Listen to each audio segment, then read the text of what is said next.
All right, we got our video here on section 1.2, functions and their properties. I'm going to start with a little review of domain and range and what a relation versus a function is. So given a set of values like we are in example 1a, we know domain is the x values, the input values, range is the y values. So I'm just going to list out our domain and range. But unlike you may have done in earlier classes, instead of writing like D and R, we're going to use X and Y because that's what they are. So some rules here are you do not want to repeat values, and you always want to list them from left to right because this is interval notation. So in the domain, I see a -3, a 4, a 2, a 6. If I put those in order, I'm going to have -3, 2, 4, 6. And remember, these braces mean that those are discrete values. There's no interval here. Those are discrete values that are listed in that domain. The range is going to be, let's see, the smallest one I see is -6, and then I see a 0 and a 2. And remember, we don't want repeats. Don't write 0 twice. We're just writing what numbers are in that range. Okay, this is a relation. Anytime you have an input-output value, ordered pairs, we just want to determine if that is a function or not. Each domain value can only have one range value. So as long as you don't have any domain values repeated, which we do not, it is a function. You can write it as a function. Yes, it's a function, something to that effect. In B, in our domain, we have some 4s, a 9, and a -9. So in order, I'm going to go -9, 4, 9. But I can tell right away, since that 4 repeated, this is not a function. Cannot have domain values repeat. Range values can repeat all day long. In the range, we have a -3 that repeats, a -2, and a 2. Remember the vertical line test for testing whether a graph is a function. A vertical line cannot cross in more than one point. So a circle is a relation, but it is not a function because it would fail the vertical line test. We're going to give the domain and range here too. The domain, you're looking here at what x values are on this function. So basically, where's the graph going from left to right? It starts at -4 and goes to 4. And since those values are included, I'm going to use brackets to say that that is an interval, and it includes both the endpoints. The range is also -4 to 4. So we could write it separately, or you could also do this. X and Y are both -4 to 4. In our last example here in part 1, we have a polynomial function. There's the answer to whether it's a function or not. It passes the vertical line test. So, sorry, yes, it is a function. And our domain and range, our domain, this thing is going down, but more importantly with the domain, it is going forever to the left, even if gradually, and it is going forever to the right. So our domain is all real numbers here. For the range, we can tell that it's going forever down. So it is going to go from -infinity to a maximum value here. And I'm just going to guess that that's about 4. It looks like it's a little bit above it, but we're just doing an estimation here. And since it is a point that is on the graph, I will put a bracket because it includes that. So a couple things we need to know about domain and range. Specifically domain is that there are certain numbers that cannot go into certain types of functions. I always kind of start thinking when I'm looking at a function that the domain is all real numbers unless I see one of these 3 things here: even roots, denominators, and logarithms. So let's start with the even roots. The main idea is that you cannot have a negative under an even root. So I have a square root there, but this works for 4th roots, 6th roots. So in other words, if you have the square root of r, or the even root of r, then we know that r needs to be greater than or equal to 0. The main idea with denominators, can't divide by 0.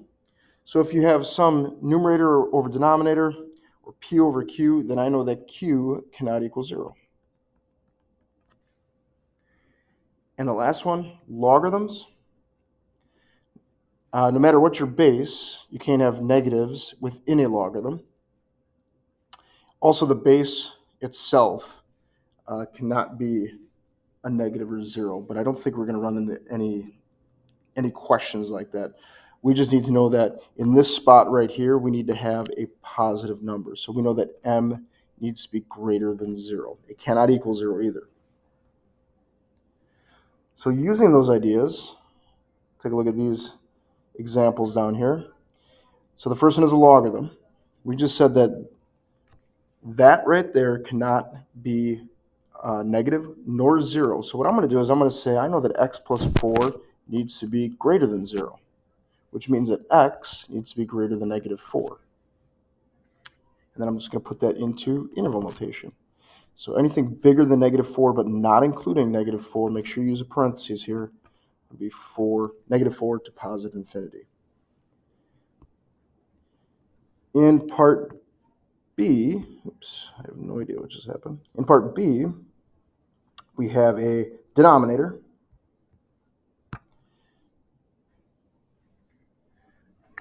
And that denominator is x plus 3. And I know that there's some factoring and simplifying we can do, but we're always going to look for domain before we do any simplifying because this is the original function. I know that the denominator cannot equal 0. So I know that x cannot equal negative 3. In interval notation, that means that x can be everything but negative 3. We want to give the domain as what is in the domain. Okay, this is kind of the thought process, what we know. But then I want to write what the domain is. The domain is everything but negative 3. So from negative infinity to negative 3, but not including negative 3. In part C, we have a couple things going on. I see a square root in the numerator, and I see a denominator, obviously.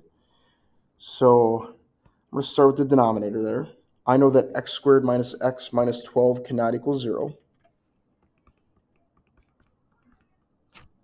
So what I'm going to do, I'm just going to set it equal to 0 and solve it, and find out what values would make it 0. So this is obviously factorable. And you could go right to factoring it if you wanted to. Write it in that form. So this gives me that x equals 4 and x equals negative 3. Those are the values that make the denominator 0. So we technically know that x cannot equal those things. And if you want to put the not equal to in each of those, you can. Just remember that it's what x can't be. In the numerator, I know that I have a square root, so whatever is under the square root needs to be greater than or equal to 0. Okay, this is not a logarithm. Under a square root or an even root, it can equal 0. You can take the square root of 0, that's okay. So make sure you include that or equal to in this. X needs to be greater than or equal to negative 2. So now what I want to do is kind of put these two ideas together. And I'm going to do that visually. I'm going to use a quick little number line here. And the values I have are negative 2, negative 3 is smaller than negative 2, and 4. And if you want, you can put 0 on there as kind of a benchmark. But I know that I can't equal negative 3. I can't equal 4. So I'm just going to put like an open circle above those. And then the numerator says that we need to be greater than or equal to negative 2. So I can equal negative 2 and be greater than it. But remember, I can't equal 4. So this is kind of a nothing. It can't be negative 3. That's fine. I can't put negative 3 into the numerator anyways. So I'm kind of just looking at that right there. Putting those two ideas together, I know that x can be greater than negative 2, but not equal 4. So I got to get 4 out of that domain. And our last one here, again, we got a couple things going on. I'm going to tackle the denominator first. Denominator is pretty straightforward. I know that x cannot equal 2, because that would make that 0 down there. In the numerator, I got 6 minus x squared. Remember, anything under a square root needs to be greater than or equal to 0. And don't forget it can equal 0. All right, now to solve this, remember we have a quadratic inequality here. So this is going to bring up something that we did in chapter P. I'm going to do a quick graph of this, or I'm going to get my zeros from this as if it were just equal to 0. So I'm going to just change that to an equal sign real quick. I'm going to add that x squared over. I'm going to take the square root. Okay, but now what I'm going to do is I'm going to picture a graph of this thing. And I know that this graph is a negative parabola, so it's opening down. It's been shifted up 6, so it looks something like this. And it has zeros at negative square root of 6 and square root of 6. And then we look at this and say, where is this graph greater than or equal to 0? And that would be from here to there. Okay, and remember, these are the values that x can be. So x can be anywhere between those and including those values here. That's going to be an and inequality. But remember, it also cannot equal 2. So you got to think about where 2 is in all this. And you can make a number line like we did on the last one. But the square root of 6 is definitely going to be bigger than 2, since the square root of 4 is 2. The square root of 6 is bigger than that. So I know that 2 is in this interval, and I need to get rid of it. So that means that x can be everything from negative square root of 6 up until 2, and then from 2 to the positive square root of 6. And it can equal that because of the or equal to 0 right there. Got to put all the domains together, or the restrictions on the domains together from the denominator and numerator to come up with your overall domain for the function. All right, the next thing we're going to talk about is how to describe whether functions are increasing, decreasing, or constant, and where that is happening. So that first line is very important. You want to read the graph from left to right and then identify the intervals of x values where the function is doing these things. So I just listed it in the order I think that they asked. Where is it increasing? Where is it decreasing? Where is it constant? So I'm going to start with increasing. So as I look at this graph, as I go from left to right, where is this graph increasing? Where is it going up? Where are the y values increasing? And that would be from here to there. And then also, it is increasing, even though this arrow is going down, from left to right, this graph is going up in this interval right here. So what x values would that be? I know there's no numbers on here. I should have put numbers. These are just, we'll assume, going by 1 here. So the intervals where this is increasing are from 2 to 3. And since it has an open circle there, I'm going to stick with, that turned black. I'm going to stick with parentheses. From 2 to 3 it is increasing. And it is also increasing from 3 to 4. But I didn't include the 3 because there's a vertical asymptote right there. And then since there's a closed circle at 4, I'm going to put a bracket right there. All right, from left to right, where is the graph decreasing? Right there. It's going down. So that would be from 0 to 1. Make sure you're giving the x values here. Okay, you don't want to say, oh, here's 1. It's decreasing from 1 to 0 because that's the y value. You want to give the x values where it's decreasing. And then where is it constant? It's constant from 1 until 2, including the 1, but not the 2. That's a half open closed interval. Make sure you're giving the x values where the graph is doing those things. The next thing we're going to talk about is continuity and whether a function is continuous or discontinuous. And if it is discontinuous, what type of discontinuity is it? There are 3 types of discontinuities. We're going to start with vertical asymptotes. Vertical asymptotes are considered to be non-removable. They are known as infinite discontinuities. And vertical asymptotes occur at the zeros of the denominator. So I just have a function here that's clearly got a numerator and denominator. The stars there just mean the numerator can be whatever, but the denominator is x minus a. What we know then is x cannot equal a, and then that would give us a vertical asymptote at a, and it would look something like that. I know you've seen vertical asymptotes in the past in our rational functions that we graphed in Algebra 2. And so hopefully that's not a new idea for you. Well, I know it's not, but hopefully you remember graphing vertical asymptotes. They come from zeros of the denominator. Another type of discontinuity is a hole. Unlike vertical asymptotes, holes are considered to be removable. They come from when you have a zero in the denominator that is also in the numerator. So here I have two factors in the numerator. One is x minus a, the other is just whatever. And the denominator also has x minus a. That means that that common zero of a, since these would, if we simplified, cancel out, we still will have a discontinuity at a. That discontinuity is a hole. Okay, and this is how I remember that it's called removable, because we literally will remove it to simplify the fraction when we cancel it out. Can't do that with vertical asymptotes. They are non-removable. So we have a hole at a. The last type is called a jump. It will usually come from a piecewise function. We've had a small introduction to those with the absolute value function back in the very first section of chapter P. Basically, a piecewise function will give you different functions at different domains. So this one says, for all x values that are less than a, this thing is going to be this upside down parabola. And then for all x values greater than or equal to a, it's going to be the line 2x plus 1. So I've got that graph down below. For all x values less than a, it's that parabola. And then at a, it becomes the graph of 2x plus 1.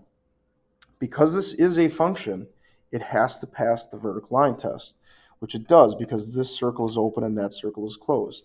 If you are given a graph where they overlap, like if this would have continued over this way further, or if both holes would have been closed, then that's not a function. You'll be asked questions like that. Is this thing a function? This one is a function because it would pass the vertical line test. This is called a jump right here. A jump is also considered non-removable, which you should fill in up there. Our next characteristic, end behavior. And we're going to talk about end behavior with all sorts of different functions, but this just focuses on rational functions. We have a numerator and denominator, and both are a type of polynomial. So the little reminder from Algebra 2, our numerator degree we call m, and our denominator's degree we call n, just to kind of describe what's going on and to compare them. What we're going to be interested in, though, is no matter what is going on after those first terms, we want to get rid of that and call that the end behavior function. I just use e of x. The end behavior function will be whatever the first term is in the numerator, ax to the m, over whatever the first term is in the denominator.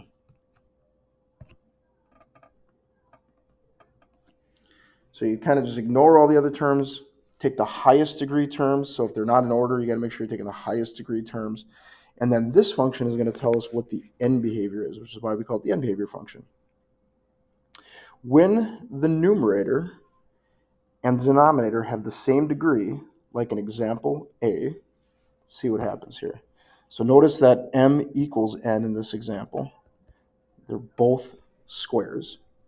I'm going to just write the end behavior function, just the first two terms, and then I'm going to simplify it.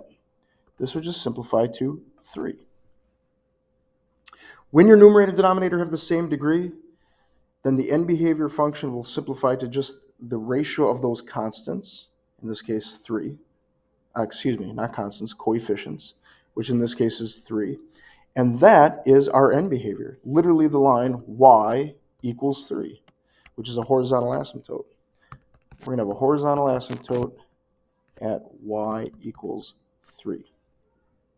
Not sure if this has come up not before in this class. When I do those three dots like that, that means therefore. Therefore, we have a horizontal asymptote at y equals 3. So, bottom line, if m equals n, there's a horizontal asymptote at the ratio of the coefficients. Or in other words, there's a horizontal asymptote at y equals a over b. Or whatever you want to call the leading coefficients, it doesn't matter, but up here, that's what I called the leading coefficients. All right. In the next one, we have a smaller degree in the numerator than in the denominator. So in other words, m is less than n.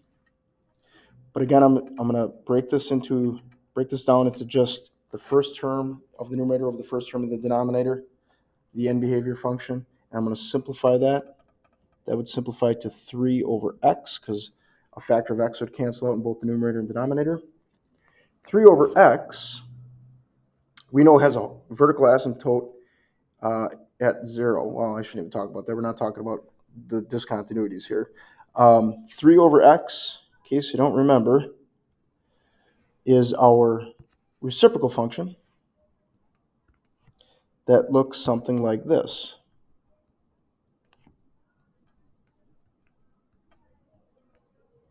Okay? It has a horizontal asymptote at 0. Anytime your numerator has a smaller degree than the denominator, you're going to have a horizontal asymptote at 0.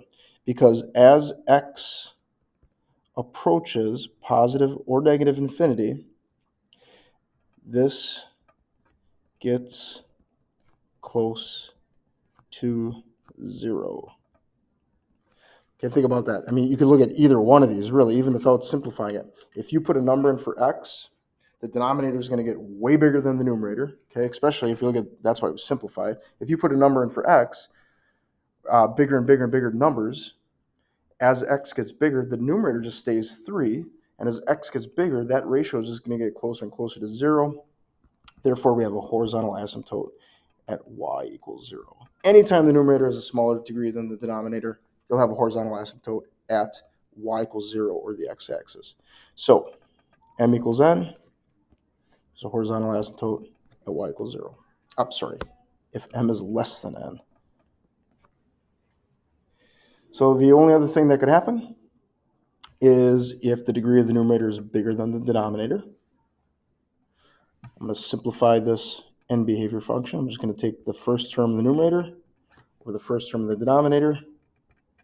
That's going to simplify to 3x. So now you got to think about what the line y equals 3x looks like. Since that's a positive slope, we know that this is going to be getting bigger and bigger and bigger as we go to the right, and smaller as we go to the left. There is no horizontal asymptote. As x approaches positive or negative infinity, this grows without bound. Without bound.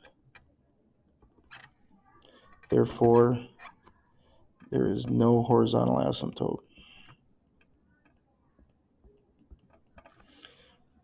So if m is greater than n, there is no horizontal asymptote. I know these notes are kind of redundant. We keep saying the same things kind of over and over again, but this stuff is so important. We talk about it so much. I don't think that's a bad thing. And then I'm going to put another little note here. If there's no horizontal asymptote, then there is a slant asymptote.